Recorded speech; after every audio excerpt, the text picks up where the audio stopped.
Hey, it's Gordon. Welcome to the bench. Today we have something unique. It's a train wreck, but we'll deal with it. Stick around.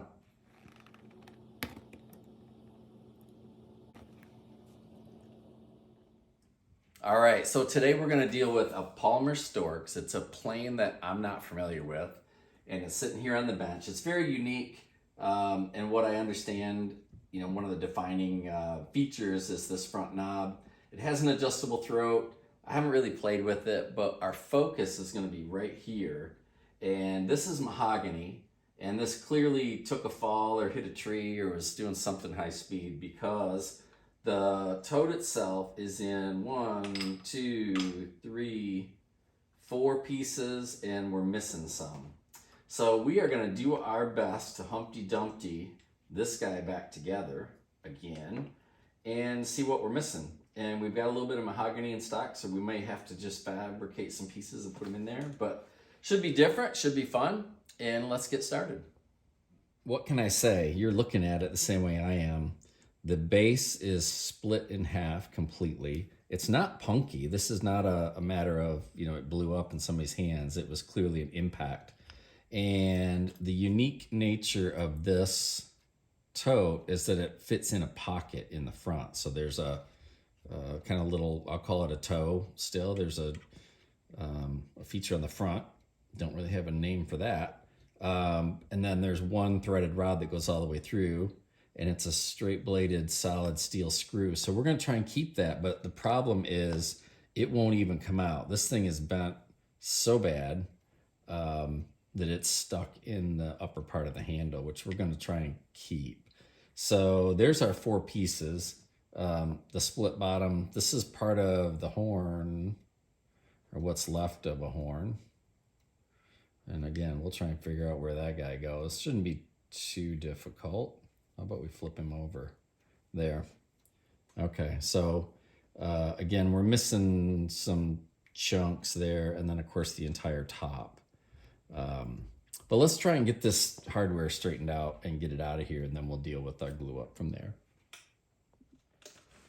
So I've wrapped the threaded end of this in tape to protect it. I'm really going to get a hold of as much of the metal as I can, but I really don't want to muck up those threads either. So what we're going to do is bend it by hand. It's mild steel. It should be fine. I'm just going to put a little pressure on it. Sure enough, we can bend this.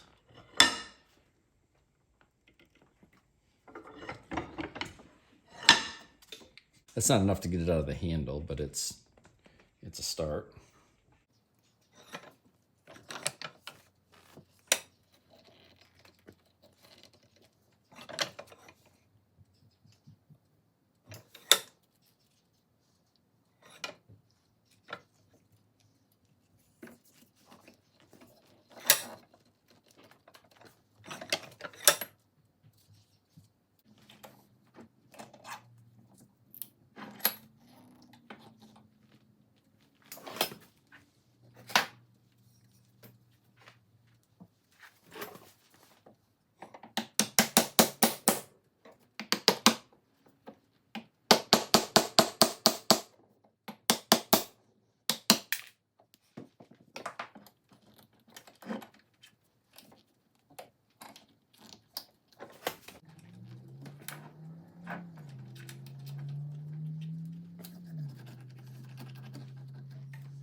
And welcome to the 2-hour documentary on how to get a freaking bolt out of a piece of wood.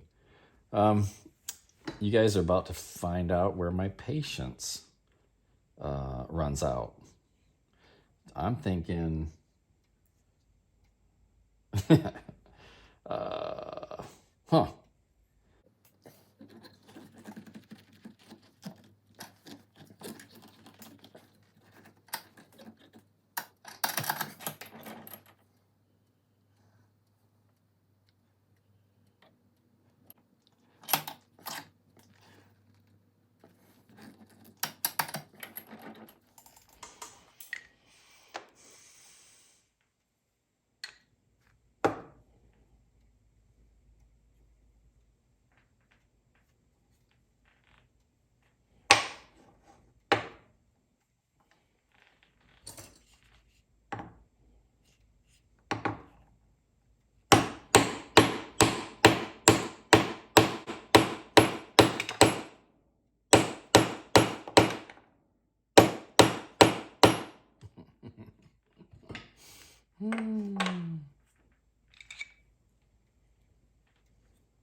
Okay. Wow. Well, if you remember when we started this last Tuesday, no, I'm just kidding. That took a little bit of effort, not gonna lie, but I really wanted to save the hardware because I have no idea what's going on here with this bolt. It's not bad. I was pretty close on my straightness, although it's got a little wobble to it. We'll see if we can straighten it out. And of course the threads are fine. So we are good to go and can start putting this thing back together. We're just gonna straighten this hardware out so I can sleep. I know what you're thinking. Where was that hammer a minute ago, right? Well, I didn't really want to smash the whole thing.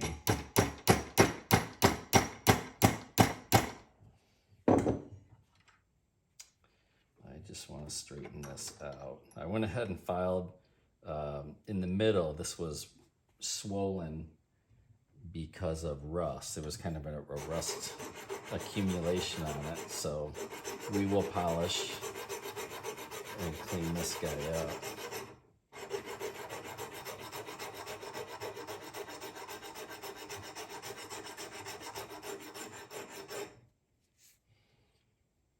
But just trying to make him straight. So I don't know what that whole thing was about. Was that patience or stubbornness? It's probably more stubborn than patience, but maybe someone with less patience would have moved on quicker. So I'm just going to do this by eye for the moment, and then we'll put it on the granite and roll it around and see what it looks like. But our goal is just to get him straight. And I think that makes a difference. Oh, look at that. What? What is going on, people? All right. If that was the end of the project, I would be happy, but it is not. It is the beginning of the project. So let's check that box and move on. Okay, I said I was moving on, but there's one more important thing that I think is worth mentioning before we leave this hardware subject. That is, I protected the threads, of course. I wanted to make sure that this fits in the casting, and I just cleaned them up with a wire brush, and it threads in, and I can see it's got a little bit of wobble.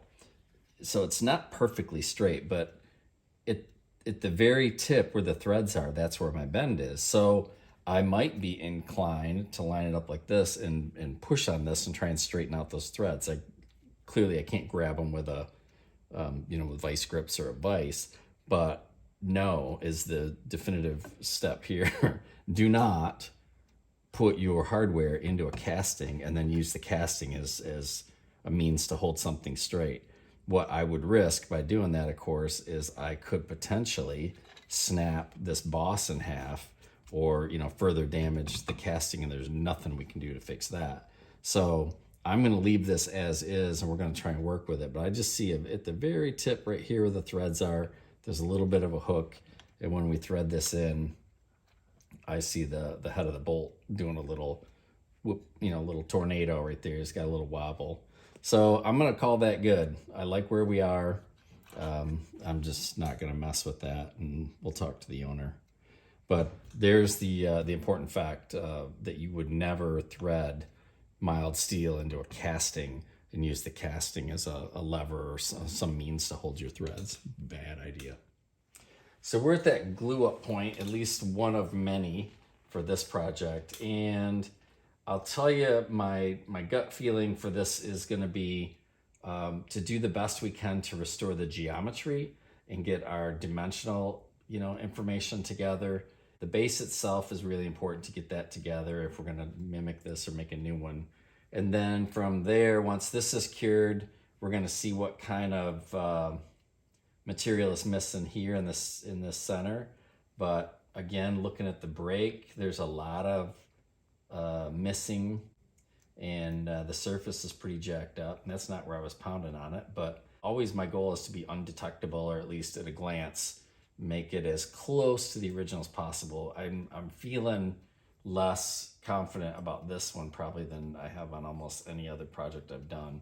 However, we march on, right? So let's see what we get, and try and put this back together. We're missing a lot of the top. We do have this little piece here, which is also important geometrically, right? This is going to give us some information on the arc and what might have been the final height.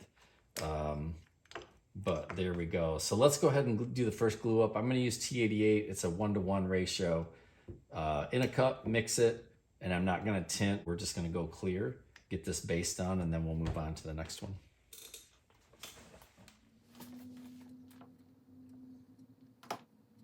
Okay.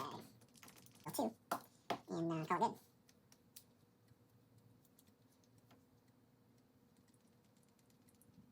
I leave the squeeze out. No need to wipe that off. You're going to press it into the pores or smear it around. And then it's easy to get your chisel or razor blade under it when it's semi-cured. So 10, 12 hours from now, it's still taking its time, but it's very well formed. So you can get under it and kind of peel it up soft without disrupting your bond. Of course, you can also let it cure and then just deal with it that way in a file. Razor knife file takes it off as well. So that's where we are. I think we're going to call that a glue. What else do we have? As long as we have some epoxy mixed. I damaged this when I was beating on it with a socket, so I'd like to put that back on. That piece just came out, so let's go ahead and do that. Might as well stick some in there. Good open time on the System 3 T88.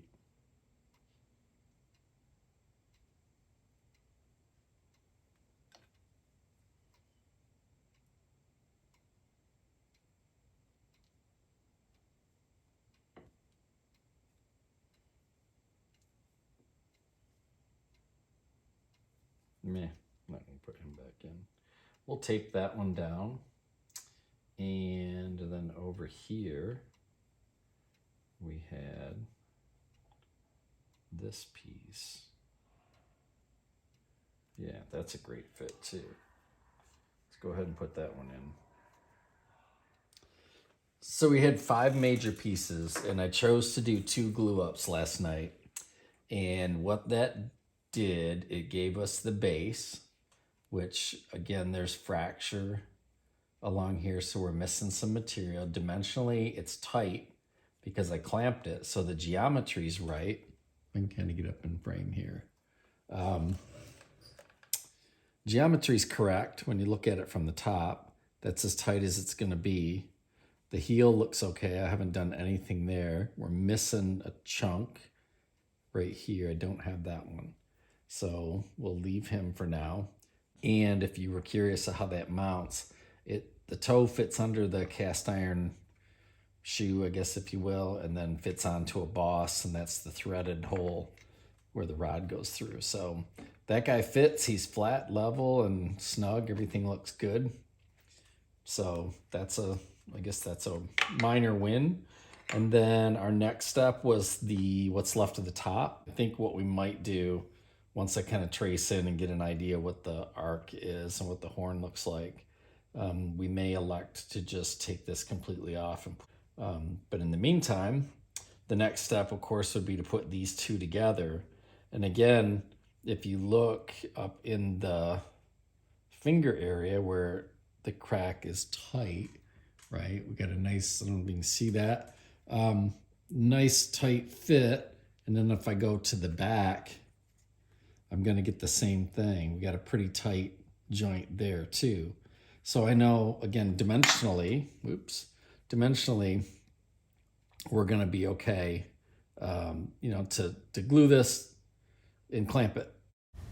Well, I had some music playing in my shop during the time that I was recording, so I got to do a quick voiceover here. But what I'm doing now is taking off the original finish, and obviously where the repairs are, I'm going to have a really light, bright wood, so I'm going to have to try and make transitions. So I'm peeling some of the patina off. I don't like changing the shape, but I'm just using a rasp to take some of the dark material off and try and blend it and get back to a natural look. So that's a uniform color across the whole tote with some little bit of variations.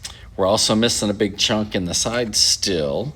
And what I'm gonna do now is use a handsaw, and I'm gonna just essentially remove 2 years of growth. In other words, I'm following the growth rings of the wood, ignoring the angle of the break. The break goes almost kittywampus in a different direction, but if you just cut out with the break, you're just going to accent the break. So okay. I'm actually cutting in the opposite direction with the growth ring. So my inserted glued beech part will just look like 2 years of growth.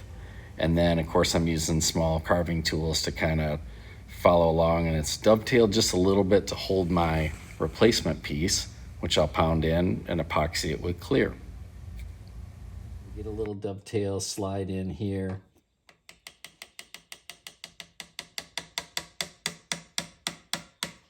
And that ain't going anywhere, right? That's how you do it.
I'm going to start with a golden brown.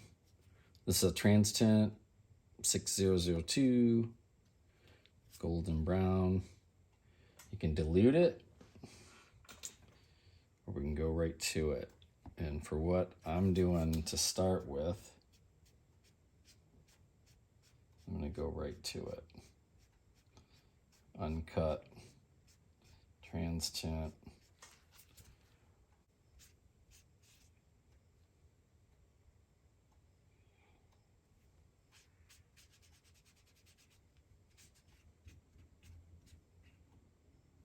Got some scratches up here we're going to have to feather out. I was looking at that right before I started.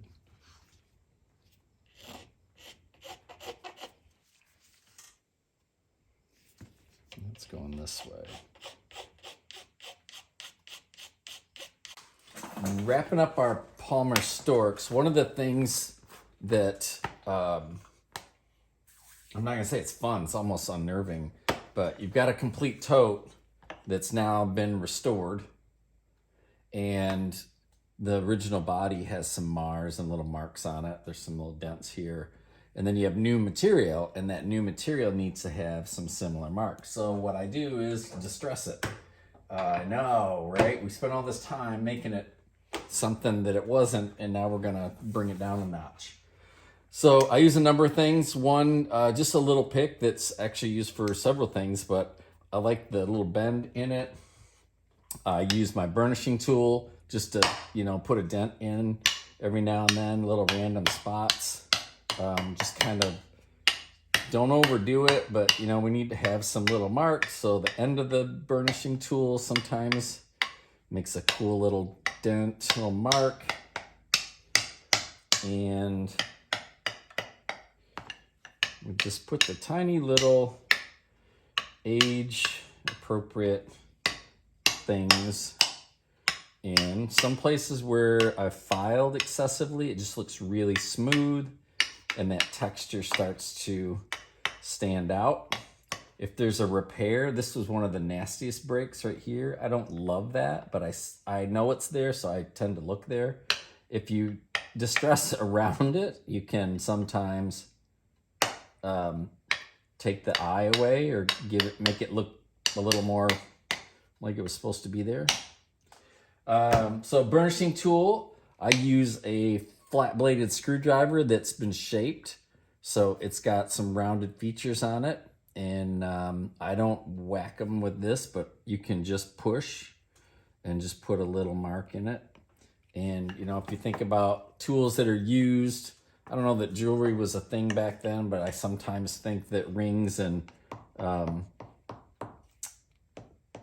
metal on your hand tends to leave a mark. So we'll go for the ring spot on each side, put a few little dents in there. And then if you use kind of the spade end, I can press a little bit and put a little weird mark in there. Up toward the top where it's maybe bouncing around in our toolbox. We've done that. And what else? Then a smaller screwdriver, same thing. Ground. I've taken away the super sharp points, but I have a kind of a blade side with an elbow and then a flat side with an elbow. And again, I can push this through and leave some scratches and marks and those little, just the little subtle stuff. And again, not overdoing it, but if it's all perfect, but it's not perfect, to me, it looks weird. I just got to put some marks on it. Now I'll go back over this again and we'll wax it and kind of steel wool it and mat it. But this is the part of the project that I think sometimes is overlooked. I don't know. You might think I'm a little whack for doing that, but there you go. And we put him back in place. Now this has the front knob, which is a different material, has a little bit of sheen to it. And I've got wax on this one. So we're gonna go ahead and buff him up a little bit and give it just a little bit of shine. Okay, you can always tell when I'm finishing up a project, because if you come in the shop and I'm barefoot, we've reached the end. And what's cool about having wax on your socks, if you run around the house, if you have hardwood, if you run around the house with these on after a project, you get some things done there too. Looks good. I don't distress our hardwood in the house. I just leave it as is. Okay, we are putting this guy together. He's, I think, appropriately bruised. It's got some little marks all over it. If you catch it in the light just right, you can see the things I've done with it. We've got a battle scar on the bottom. I'm going to leave that one. This slides right in place, and we have one screw. And if you remember, this thing was a noodle. The top is still really chewed up. I'm not going to file this or dress it. I think that it needs to stay just like that. I did clean up the inside a little bit just because, and I did clean the threads because this casting is so important.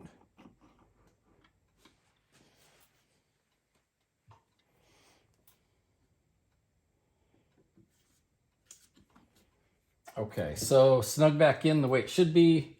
Everything is tight. I love the way this came out. Probably spent too much time on it, but you know me, I love a good challenge. This was very unique in terms of the type of plane that I've not seen before. So to be able to bring this back together is a rewarding effort, and I'm glad to see this one pack up and leave the shop. Polymer Storkes, there's a first for me. Probably will be the last one for a while. So we'll wrap this up and... What the hell? No. Nope. No. Nope.